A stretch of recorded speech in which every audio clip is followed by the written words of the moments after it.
der Doppelschuss, prädiktiv und reaktiv.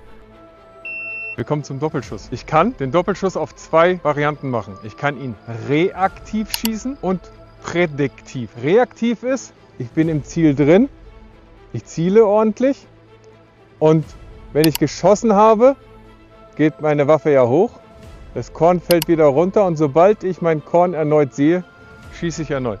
Das ist reaktiv, weil ich reagiere auf mein Korn erneut. Also ich bin drin, Korn ist da, wo es sein soll, schieße, Korn ist wieder drin, schieße erneut. Prädiktiv. Ich ziele, mein Korn ist drin und wenn ich jetzt geschossen habe, vertraue ich darauf, dass mein Griff passt. Die Waffe schlägt hoch, aber ich achte gar nicht mehr aufs Korn, sondern der zweite Schuss geht einfach hinterher. Prädiktiv, vorhersagen. Das heißt, ich bin drin, erster Schuss, zweiter Schuss. Den zweiten Schuss schieße ich einfach hinterher und vertraue darauf, dass ich da einen treffe, wo der erste Schuss auch hingegangen ist.